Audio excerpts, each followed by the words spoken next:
Hello Libra, welcome back again. आज मैं general love reading करने जा रही हूँ 5 से 11 जून तक की ये रीडिंग है 2023। एंड अगर मेरी रीडिंग्स अच्छी लगती है लिब्रा, फर्स्ट टाइम देख रहे हैं तो प्लीज़ सब्सक्राइब जरूर करिएगा। एंड जिन्होंने किया हुआ है उन्हें थैंक यू, आगे के लिए भी मेरे से जुड़े रहें। इसी तरह मेरी रीडिंग्स वॉच कीजिए।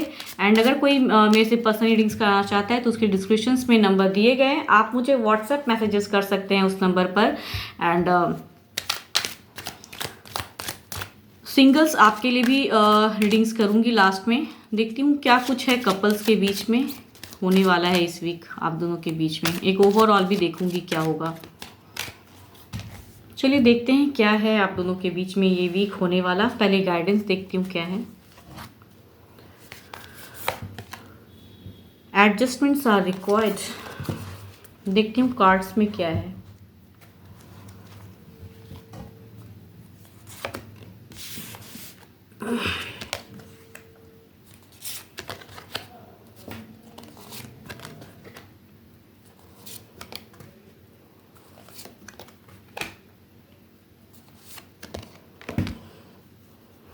कहूँ तो कार्ड्स तो बहुत ही बेटर आए हैं, बट फिर भी कुछ ना कुछ अटक जा रहा है आपका। फर्स्ट ऑफ द फेज में तो ऐसे लग रहे हो बिल्कुल एक दूसरे के लिए बने हो, प्यार एक दूसरे के प्रति बहुत ज़्यादा है। एक ट्रू सोलमेट वाला रिलेशनशिप दिख रहा है कि स्टेबिलिटी सोचते हो अपने लव लाइफ में, वैसा लग रहा है। मैरिड भी हो अगर तो हो सकता है कि आपके पर्सन आपको कॉल, अगर डिस्टेंस में हैं, मैरिड हो बट स्टिल दिख रहा है कि हो सकता है सेपरेशन में भी है, कहीं डिस्टेंस में, या नहीं अगर साथ में भी रहते हैं तो हो सकता है उनकी तरफ से कुछ ना कुछ एक गुड न्यूज़ आता हुआ दिख रहा है आपके तरफ में।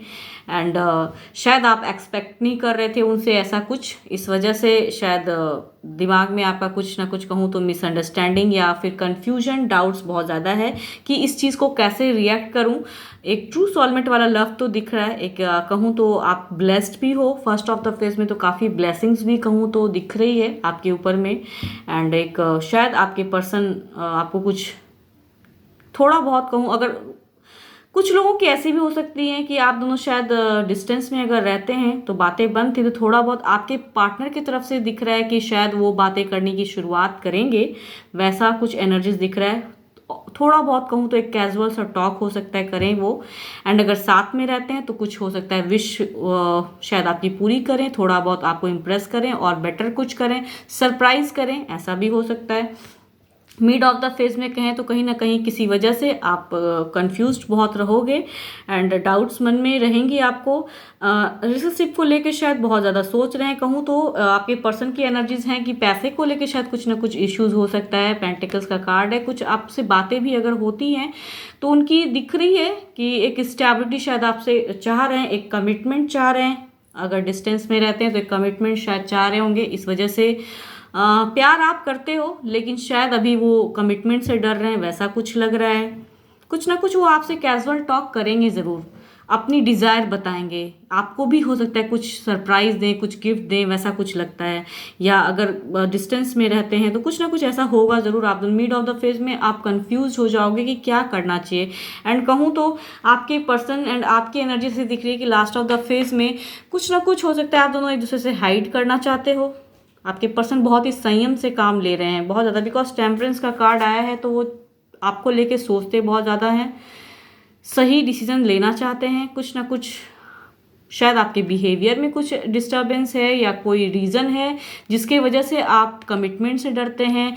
कुछ ना कुछ ऐसा हुआ है आप दोनों के रिलेशनशिप में, शायद फीलिंग बहुत कहूँ तो स्ट्रॉन्ग समझते हैं, एक सोलमेट वाला लव समझते हैं, एक ट्रू कहूँ तो एक फीलिंग्स है, बट ऑन ऑफ हो जा रहे हैं आप। मिड ऑफ द फेज में आपको कहीं ना कहीं कुछ ना कुछ वजह से परेशानियों से घिरे रहेंगे। And last of the phase में फिर से कुछ मिस्टीरियसपन एंड सोच में पड़ जाएंगे शायद अपनी रिलेशनशिप को लेके। कुछ डार्क सीक्रेट भी हो सकता है, कुछ ना कुछ आप छिपा रहे हैं, शायद आपके पर्सन को भी ऐसा फील होता है। इस वजह से कहूँ तो ओवरऑल एक एक्शन का कार्ड आया, तो कुछ ना कुछ अगर सही ढंग से अपनी बातों को नहीं रखेगा तो फ्यूचर खतरे में आ जाएंगे। तो आपको एडजस्टमेंट कहूँ तो सही ढंग से करने की जरूरत है। Adjustment are requireds. आप एडजस्ट करिए अपनी रिलेशनशिप में, बिकॉज आपकी एनर्जीज है कि आप डाउट्स में हो, आप कमिटमेंट से डर रहे हो, या आपके पर्सन जो आपसे एक्सपेक्टेशन रख रहे हैं आप अपनी बातों को सही से उनके साथ में शेयर नहीं कर पा रहे हो। तो मिड ऑफ द फेज में इस वजह से आप डिस्टर्ब रहने वाले हो। And last of the phase में भी मन शांत करके आप सोचोगे बहुत ज़्यादा, एंड कहूँ तो कुछ कंक्लूजन नहीं होता हुआ दिख रहा है मुझे इस एनर्जीज में। प्यार है, आपके पर्सन भी प्यार करते हैं एंड आप भी करते हो। एक स्पिरिचुअल कनेक्शन अपने आप में समझते हो, एक दूसरे के बीच में फीलिंग्स भी समझते हैं, लेकिन पता नहीं क्यों होगा ज़रूर जो मिड ऑफ द फेज में आपकी एनर्जीज ऑन ऑफ हो जा रही है, अटक जा रहे हैं, किसी चीज़ को लेके सोच रहे हैं तो वहाँ पे आपकी एनर्जीज अटक रही है। And last of the phase में भी वो दिख रहा है कि एनर्जीज में एक अटकापन ही रहेगा, एंड दो राहों पे खड़े हो कि क्या करूँ क्या ना करूँ, कुछ ना कुछ सोच रहे हो आप बहुत ज़्यादा, कुछ हाइड भी कर सकते हो, पर्सन से छिपाते हुए भी नज़र आ रहे हो, एंड आपके पर्सन भी बहुत कंट्रोल होके सोच बहुत रहे हैं। तो यस, आपको ओवरऑल अगर कहूँ तो ज़्यादा सोचिए नहीं, एक्शन लेने की ज़रूरत है, लीजिए तभी कुछ और आज चेंज होंगे आपके। कार्ड्स अच्छे आए हैं बट स्टिल कन्फ्यूजन बहुत है लिब्रा आप दोनों के बीच में। आपके पर्सन अगर कहूँ कप्स के कार्ड आए हैं तो कैंसर, स्कॉर्पियो एंड पाइसिस हो सकते हैं, या पेंटिकल्स के हैं तो Capricorn, taurus and Virgo, and चूंकि टेम्परेंस 12 के 12 राशियों वाले हो सकते हैं, कोई भी हो सकते हैं, बट आप दोनों के बीच में अंडरस्टैंडिंग होते होते फिर क्यों पता नहीं एक दूसरे से क्या छिपाते हो आप लोग की वो एक्शन शायद नहीं ले पाओ, तो लेने की ज़रूरत है, एडजस्ट कीजिए अपने आप में, वही शायद आप में कमी हो रही है, लूज़ कर जा रहे हो, मिड ऑफ द फेज में कहीं ना कहीं ऑन ऑफ हो जा रहा है, आपका मन भटक रहा है, कहीं पे दो रास्ते में अटक जा रहे हो आप, कुछ ना कुछ वो फीलिंग्स आ रही है। तो अगर लॉन्ग टर्म रिलेशनशिप चाहते हैं तो आपके पर्सन आपका वेट कर रहे हैं, तो उनसे अब कुछ ना छिपाएं, अगर कुछ आपने पास्ट में छिपाया है तो अब खुल के आने की ज़रूरत है।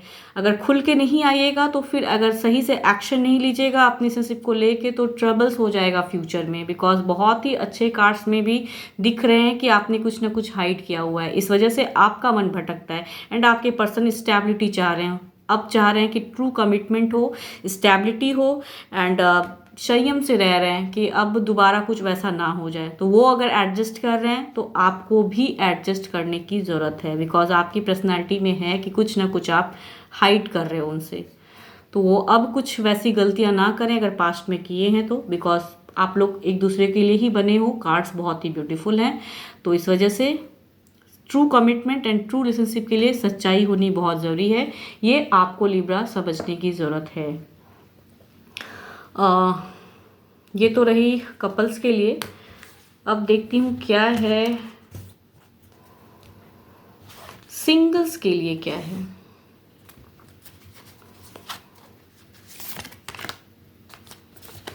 What do you need to release?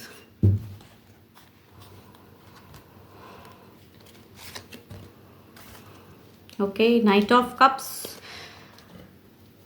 कुछ अगर आप में कहूँ तो अगर सबके तरफ मन भटकता है आपका, सबके तरफ आप अट्रैक्ट हो जाते हो, मीन्स कहूँ तो ऐसा वाला नेचर दिख रहा है आपका कि आप इसे भी पसंद करते हो उसे भी, मीन्स एक पे आपका काबू नहीं रहता है, जिसे भी आप देखते हो उसके तरफ हो लेते हो। तो वो सिचुएशन में आप पे जो पर्सन आप जिनको वो सब चीज़ कहते हैं ना, एक फ्लर्ट वाला दिख रहा है आपका एनर्जीज, तो ये चीज़ को आपको रिलीज करने की ज़रूरत है। अगर ज़्यादा फ्लर्ट करोगे तो आप पे कोई फेथ नहीं करेगा, मीन्स अगर कहीं आप काम करते हो वहाँ पे 4 अगर कोई पर्सन है उनके साथ भी वैसे ही करोगे तो विश्वास की कमी दिख रही है। जो आपसे कनेक्ट होंगे वो उनको आप पे फेथ नहीं है, बिकॉज आपकी एनर्जी ऐसी दिख रही है, आपकी पर्सनैलिटी ऐसी दिख रही है कि आप कहते हैं ना एक दिल फेक वाले आशिक वो लग रहे हो कि सबसे वैसे ही कैजुअल सा टॉक करते हो, सबसे वैसे ही दिखते हो। तो फिर वो चीज़ पे आपको समझने की ज़रूरत है कि क्या करना चाहिए, वो एनर्जीज को मीन्स वो चीज़ को आपको रिलीज़ करने की ज़रूरत है। आपको अगर लॉयल्टी रखनी है अपने पर्सन से तो आपको भी लॉयल होना पड़ेगा, वो दिख रहा है। प्यार का प्याला सबकी तरफ अगर बढ़ाइएगा तो उस सिचुएशन में आप फंस जाइएगा, मीन्स 10 के साथ अगर होंगे तो आपके लिए जो पर्सन एक्चुअल में बने हैं वो आपको मिलते मिलते रह जाएंगे। तो आपको वो चीज़ को मीन्स कहूँ तो आपकी नेचर को हटाने की ज़रूरत है। गाइडेंस में दिख रहा है कि क्या हटाना है, तो आपको अपने वो जो नेचर है, जो भी सिंगल सुन रहे हैं मुझे, उनको अगर समझ में आ रहा हो तो वो कहना चाह रही हूँ कि आपको अपने नेचर पे कंट्रोल करके सही नेचर को रखने की ज़रूरत है। सबके साथ में ही अगर आप फ्लर्ट करोगे तो आप पे कोई विश्वास नहीं करेगा एंड आपकी तरफ कोई अट्रैक्ट नहीं होगा। या फिर ऐसा भी हो सकता है कि आपको अगर कोई प्रपोज करता है इस वीक तो उनका वैसा नेचर हो कि वो बहुत जगह में एक दूसरे मतलब 4-5 लोगों के साथ में वो ऐसा आपको लगता है ऑफिस एरिया में मिलते हो तो आपको शायद फेथ नहीं होता हो। ये भी सिचुएशन हो सकता है, डुअल सिचुएशन हो सकते हैं, वाइस वर्सा। या तो आप जिससे मिलते हो या आपको कोई अगर प्रपोज करता है तो वो वैसे हो सकते हैं पर्सनैलिटी के, या आप भी हो सकते हैं। तो जो भी हैं तो वो चीज़ को रिलीज़ करने की ज़रूरत है। अगर वैसे पर्सन आपको प्रपोज करते हैं तो आपको रिलीज़ करने की ज़रूरत है, उनको हटाइए, उन पे फिर फेथ करने की ज़रूरत नहीं है। बिकॉज ऐसे लोग जो होते हैं वो लॉन्ग लास्टिंग के लिए नहीं होते हैं। अगर आप लॉयल हैं एंड आपको लगता है कि वो पर्सन ऐसा है कि वो इससे भी वैसे ही बिहेव कर रहा है, उससे भी वैसे ही बिहेव कर रहा है, फ्लर्ट कर रहा है, तो आपको उस पर फेथ करने की जरूरत नहीं है। अगर अट्रैक्शन भी है तो आपको अपने आप पे कंट्रोल करने की जरूरत है लिब्रा। होप मैं आपको समझा पा रही हूँ। अगर आपकी नेचर है तो आपको रिलीज करने की जरूरत है, या जो पर्सन अगर कुछ आपको प्रपोज करते हैं उनका अगर वैसा नेचर आपको लगता है तो आपको उन पे कहूँ तो एक कंट्रोल रखना होगा, अपने आप पे काबू रखना होगा एंड आपको वो रिलेशनशिप में बंधने की ज़रूरत नहीं है।